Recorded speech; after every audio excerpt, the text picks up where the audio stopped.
গত পর্বে দেখাইছিলাম আমি ব্রাশ টুলের ব্যবহার। গত 5 নম্বর পর্বে দেখাইছিলাম ব্রাশ টুলের ব্যবহার। আজকে ইনশাআল্লাহ দেখাবো হেলিং ব্রাশ টুলের ব্যবহার, ফাস্ট টুল এবং কালার রিপ্লেসমেন্ট টুলস, এই তিনটার ব্যবহার আজকে দেখাবো। তাহলে যারা এই ভিডিওটা দেখবেন খুব মনোযোগ সহকারে দেখতে হবে, প্রথম থেকে শেষ পর্যন্ত ভালো করে দেখতে হবে। প্রথম থেকে শেষ পর্যন্ত ভালো করে দেখলে তাহলে কাজটা করা সহজ হবে। যদি ভালো করে না দেখেন তাহলে কাজটা করতে পারবেন না। ভালো করে দেখতে হবে। আর যারা আমার ভিডিও চ্যানেল এখনও সাবস্ক্রাইব করেন না তারা সাবস্ক্রাইব করে রাখেন। করে রাখলে ওইখানে আমার গ্রাফিক্সের সব ক্লাস ওইখানে দেওয়া থাকবে, ওইখান থেকে দেখতে পারবেন। তাহলে এখন শুরু করব হেলিং ব্রাশ টুলের ব্যবহার। হেলিং ব্রাশ টুলে ক্লিক করলাম। ক্লিক করার পর এখানে আসব। এখানে এসে এই যে এখানে দাগ আছে, দাগ এটা তুলব। এটা আমি দুই নিয়মে তুলতে পারি। একটা হচ্ছে হেলিং ব্রাশের ব্যবহারের মাধ্যমে, আর একটা ফাস্ট টুলের ব্যবহারের মাধ্যমে। তাহলে প্রথমে হেলিং ব্রাশের ব্যবহারটা দেখায়। ক্লিক করলাম। ক্লিক করার পরে এখানে যেখানে পরিষ্কার জায়গা আছে এখানে ক্লিক করব। তাহলে অল্টা সেভে ক্লিক করলাম মাউসের লেফট বাটনে। ক্লিক করার পর এরপর এখানে গিয়ে ক্লিক করব।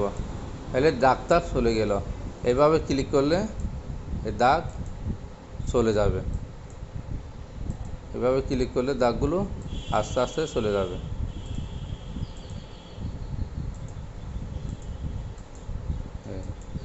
মাউসের লেফট বাটনে ক্লিক করব, যেখানে দাগ আছে ওইখানে শুধু ক্লিক করব। ক্লিক করার পর দাগগুলো চলে যাবে। তাহলে এটা কি হেলিং ব্রাশ টুলের মাধ্যমে। এখন এটা দাগগুলো আবার দেখাবো ফাস্ট টুলের মাধ্যমে। তাহলে ফাস্ট টুল ক্লিক করলাম। ক্লিক করার পর যেমন এখানে দাগ আছে, দাগ এটাতে ক্লিক করে মাউস দিয়ে ক্লিক করে চেপে ধরে গোল করে ফেলবো। দাগ বরাবর এভাবে ক্লিক করে গোল করে ফেলবো। গোল করার পর এরপর ভিতরে ঢুকে মাউসের লেফট বাটন ক্লিক করে চেপে ধরে যেখানে পরিষ্কার জায়গা আছে ওইখানে নিয়ে ছেড়ে দিব। তাহলে এভাবে ক্লিক করে চেপে ধরে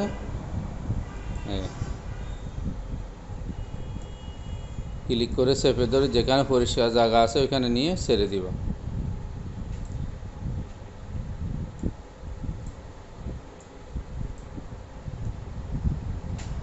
যতটুকু দাগ আছে ততটুকু বরাবর ক্লিক করে এটা বৃত্তর মতো করতে হবে। করে এরপর চেপে ধরে মাউসের লেফট বাটন ক্লিক করে ছেড়ে দিতে হবে। পরিষ্কার জায়গাতে নিয়ে ছেড়ে দিতে হবে।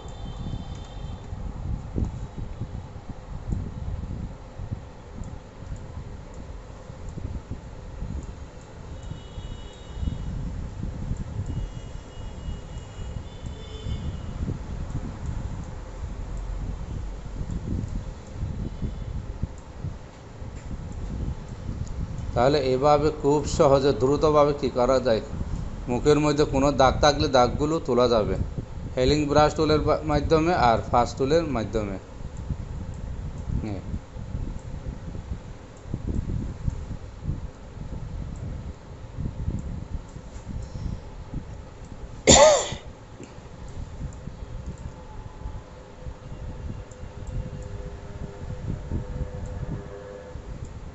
যেখানে যেখানে দাগ আছে এভাবে দাগ চলে যাবে।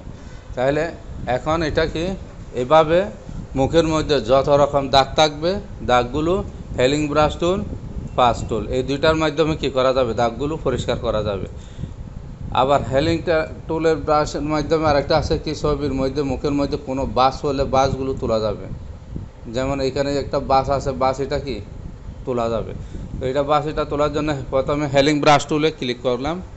ক্লিক করার পর এখানে যেখানে পরিষ্কার জায়গা আছে ওইখানে গিয়ে মাউস পয়েন্টার নিয়ে কিবোর্ড থেকে অল্টা চেপে ALT, কিবোর্ডের বাটনে যেটা অল্টা আছে ALT, কন্ট্রোল আছে অল্টা আছে, তাহলে অল্টারটা চেপে ধরে এরপর মাউসের লেফট বাটনে ক্লিক করলাম। ক্লিক করার পর এরপর আস্তে আস্তে এখানে কি দিব,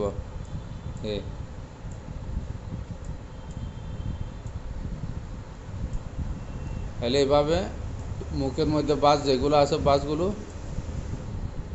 তুলে ফেলতে পারবো।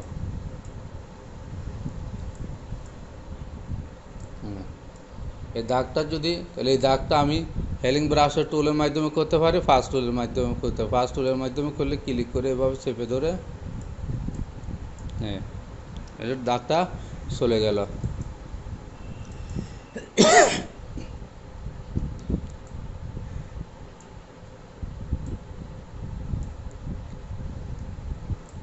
এরপর আছে কি রিপ্লেসমেন্ট কালার টুল। কালার রিপ্লেসমেন্ট টুলের মাধ্যমে কি করতে পারবো, এটা ক্লিক করলাম, ক্লিক করার পর এখানে মাউসের রাইট বাটনে ক্লিক করে রিসেট অল টুলস ক্লিক করে ওকে দিলাম। এরপর এখানে এভাবে আস্তে আস্তে ক্লিক করলে গসালে এখানে ওই যেটা সাদা হয়ে আছে এটা আস্তে আস্তে কি হয়ে যাবে, কালো হয়ে যাবে। এটা আস্তে আস্তে কালো হবে। তাহলে আজকে দেখালাম healing brush tool, replacement first tool, colour replacement tools, এই তিনটা টুলের ব্যবহার দেখালাম। এই টুলগুলো দিয়ে ছবিগুলো healing brush tool, first tool, ছবির মধ্যে কোনো দাগ পড়লে সব দাগ এই টুল দুইটা দিয়ে কি দাগগুলো পরিষ্কার করা যায়। যেমন এই দাগটা আমি কি পরিষ্কার করে দিলাম। তাহলে আজকে এতটুকু ক্লাস, পরবর্তী ইনশাল্লাহ দেখাবো কোলন স্ট্যাম্প টুল, তারপর প্যাটার্ন স্ট্যাম্প টুল, এই দুইটার ব্যবহার। তারপর আছে হিস্টোরি ব্রাশ টুল, আর্ট হিস্টোরি ব্রাশ টুল, এই টুলের ব্যবহার পরবর্তী ক্লাসে দেখাবো ইনশাআল্লাহ।